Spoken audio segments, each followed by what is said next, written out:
अध्यक्ष महोदय, निवेदन के बाद नियम 47 अन्वये सुधारित राष्ट्रीय निवृत्ती वेतन योजनेबाबत मला निवेदन करण्याची संधी दिल्याबद्दल धन्यवाद। अध्यक्ष महोदय, हजारो शासकीय कर्मचारी अधिकाऱ्यांच्या जिव्हाळ्याच्या विषयावर निवृत्ती वेतन या विषयावर या ठिकाणी आपण सरकारने निर्णय घेतलाय। शासनाने 1 नोव्हेंबर 2005 रोजी व त्यानंतर नियुक्त होणाऱ्या कर्मचाऱ्यांना नवीन परिभाषित अंशदान निवृत्ती वेतन योजना लागू केली। तसेच केंद्र शासनाप्रमाणे दिनांक 1 एप्रिल 2015 पासून राज्य शासकीय कर्मचाऱ्यांना राष्ट्रीय निवृत्ती वेतन प्रणाली लागू करण्यात आली आहे। या आर्थिक वर्षात राज्यामध्ये राज्य सरकारी कर्मचारी तसेच राज्य स्वायत्त संस्थेतील कर्मचारी यांची संख्या 13,15,50,000, यामध्ये राष्ट्रीय निवृत्ती वेतन प्रणाली लागू असणारे कर्मचारी 8,27,000 इतके आहेत। त्यावर शासनामार्फत जुन्या निवृत्ती वेतन योजनेवर 52,600 ते डिटेलमध्ये 89 कोटी इतका खर्च करण्यात आला।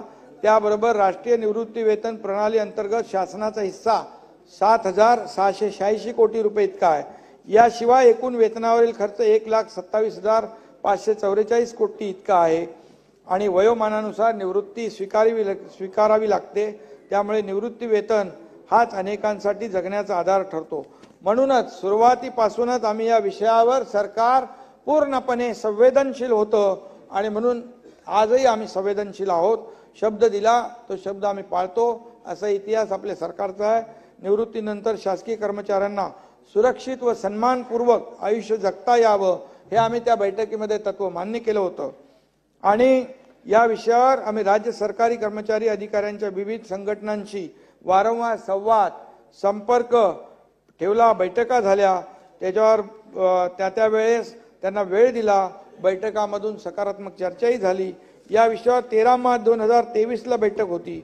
यावेळी अर्थसंकल्पीय अधिवेशन सुरू होतं आणि विधान भवनातच बैठक घेण्यात आली। त्यावेळी उपमुख्यमंत्री आणि तत्कालीन वित्तमंत्री तुम्ही होते नाही, देवेंद्रजी फडणवीस साहेब होते आणि दोन्ही सदनातील विरोधी पक्षनेते होते। त्यांच्यासह अखिल भारतीय राज्य सहकारी महासंघाचे चतुर्थ श्रेणी कर्मचारी महासंघ, शिक्षक भरती, जिल्हा परिषद कर्मचारी महासंघ, जिल्हा परिषद युनियन, विद्यापीठ शिक्षकेतर कर्मचारी संघटना, माध्यमिक विद्यालय शिक्षकेतर कर्मचारी संघटना, जुनी पेन्शन संघटना, महाविद्यालयीन प्राध्यापक संघटना, प्राथमिक शिक्षक संघटना यांचे सर्व प्रतिनिधी उपस्थित होते।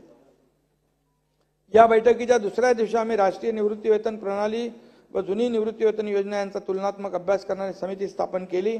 अध्यक्ष महोदय, 1 नोव्हेंबर 2005 रोजी किंवा त्यानंतर नियुक्त होणाऱ्या कर्मचाऱ्यांना सेवानिवृत्ती अंती खात्रीशीर आर्थिक सामाजिक सुरक्षा सुनिश्चित करण्यासाठी उपाययोजनेबाबत ही समिती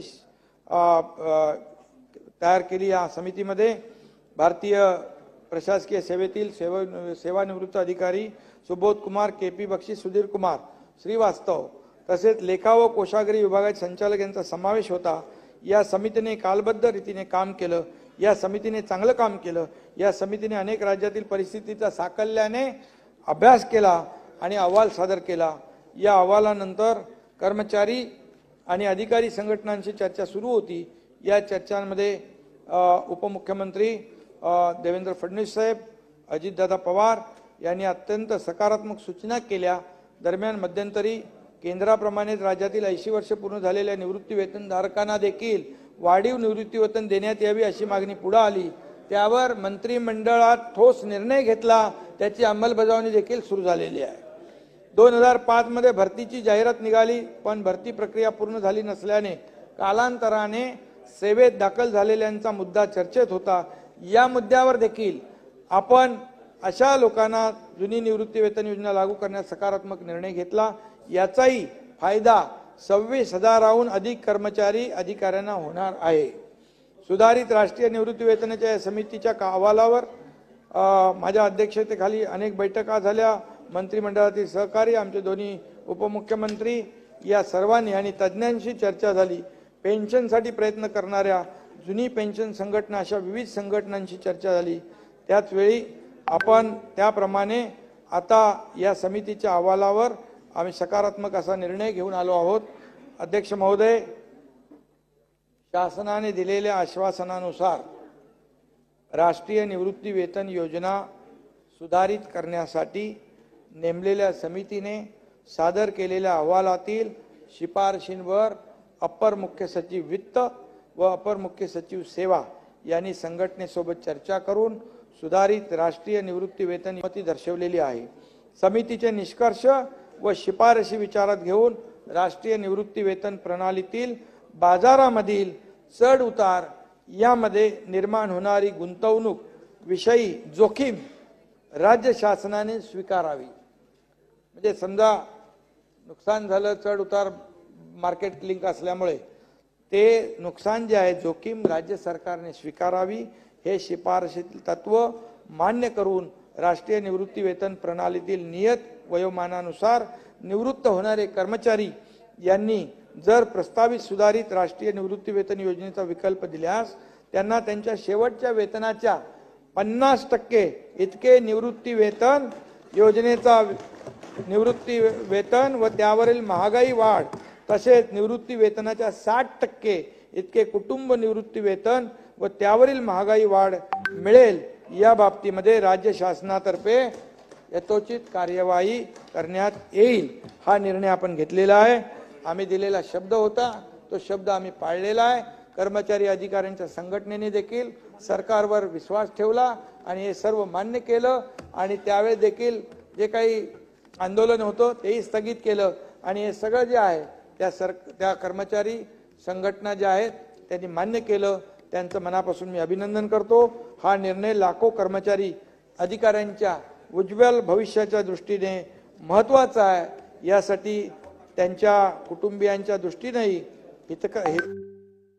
असा मला विश्वास आहे आणि म्हणून या कामामध्ये ज्यांनी सहकार्य केलं त्या सगळ्यांचं मनापासून अभिनंदन या ठिकाणी करतो आणि सर्व कर्मचारी संघटना अधिकारी संघटना यांना देखील शुभेच्छा देतो। धन्यवाद। स्टार्ट।